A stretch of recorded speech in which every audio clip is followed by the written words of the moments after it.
Hi everybody, it's Laura from Green Tree, and today I'm talking about the keto diet. Now, I'm going to say right off the bat, I am not a nutritionist, a dietitian, a doctor, or anything in the healthcare field. I am not going to weigh in on whether it is a good idea or a bad idea to do this diet. I'm just going to explain what it is for the people that have heard about it but are curious and don't know exactly what it means.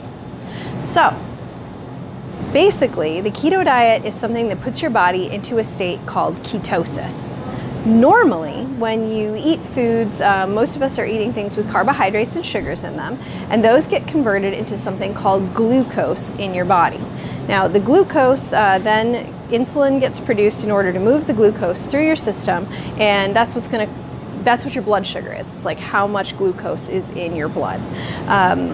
But that doesn't happen in ketosis.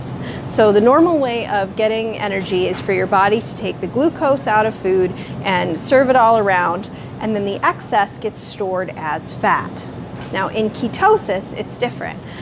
Instead of using sugar, you'll be using something like erythritol, which I'll talk a little bit more about later. But because there's no glucose in your system, your body actually starts burning fat for energy instead of sugar. Now, some people find this to be a very desirable thing.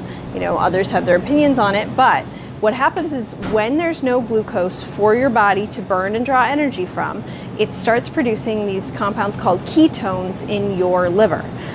Those circulate through your system and you start burning fat instead of sugar. So that's ketosis. It's when your body's producing ketones and breaking down fat as your main source of energy. Now, if you decide that you want to do this diet, it's basically very high fat, kind of a medium amount of protein, and just a little bitty bit of sugars and carbohydrates. Like a very small percentage of your diet will be sugars and carbohydrates. That doesn't mean there's nothing you can eat. If you want sweet things, there's a number of alternative sweeteners that you can use on the keto diet, like erythritol. Erythritol is a sugar alcohol. I couldn't say that in the right order for a second there. So a sugar alcohol, like erythritol in particular, is made by taking corn or a fruit and mashing and fermenting it, and then the byproduct, the sweet tasting byproduct, which you can see through this clear part of the bag, I mean, it just looks like sugar. It produces this compound, this sweetener, that tastes sweet, a little less sweet than sugar, but still pretty sweet, but doesn't have any calories and doesn't pop your blood sugar up the way that actual sugar does. You can also use things that are sweetened with stevia, like this little beverage here that I'm going to share today. There's only 2 grams of sugar in the entire bottle because this is sweetened with stevia.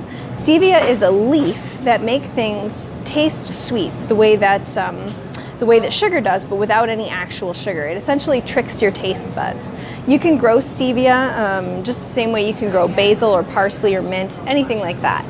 It's just a little plant. Typically when you buy it, it's had the chlorophyll stripped out, so it doesn't have that green taste. Stevia does have a little bit of an aftertaste, and it's a smaller volume, so you can't use it as a one-for-one replacement for sugar like you can with erythritol. Now, because it is a high-fat diet, the keto diet, people want to supplement and add extra fats into their diet that they wouldn't normally eat, because that's where your body's getting its fuel. And if you don't supplement enough fat, you will eventually go into starvation mode once you've burned your body's reserves. So you need to be eating fat in order to do this diet. And one popular thing is MCT, or this version, the brain octane oil.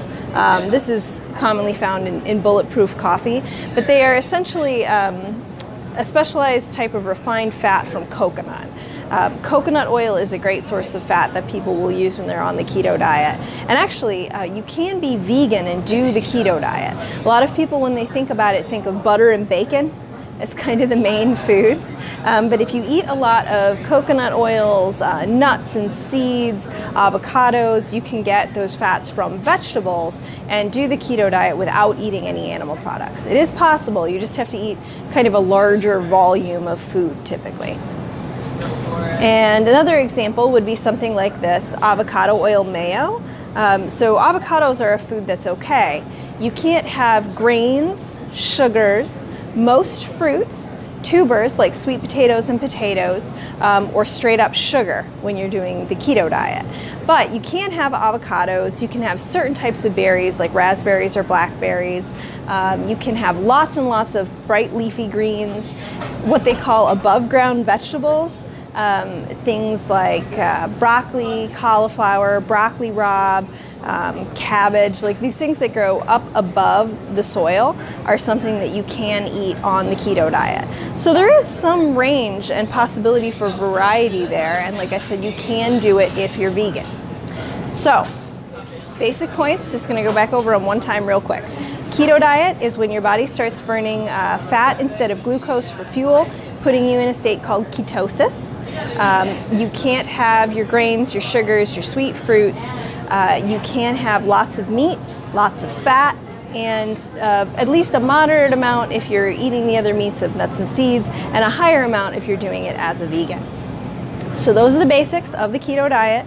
Again, I'm not weighing in on whether it's a good or bad idea. That's up to you guys to decide. I just wanted to explain what it was today. If you're curious about some of these products, I am going to be sampling the Bulletproof coffee, which is a single origin coffee with the brain octane fuel, like refined MCT oils in it, and the stevia sweetened drink, this Kavita lemon cayenne, which I'm not on the keto diet, but I love this stuff. This is really great. It's like lemonade with a little extra kick to it, but it doesn't have all the sugar. I mean, the entire bottle is only 10 calories because there's so little sugar in it. So I just enjoy it as itself, as a beverage. So I'm going to be sampling those two until about 5:30. If you have other questions about the diet, we do have staff members who have done it, and we can kind of run you through that. My main advice is, if it's something that you do try to decide to do, always talk to a doctor first, find out what's going to work for your system, and then there are lots of great guides about the levels of different nutrients and foods that you want to eat throughout the day in order to do it in a healthy way.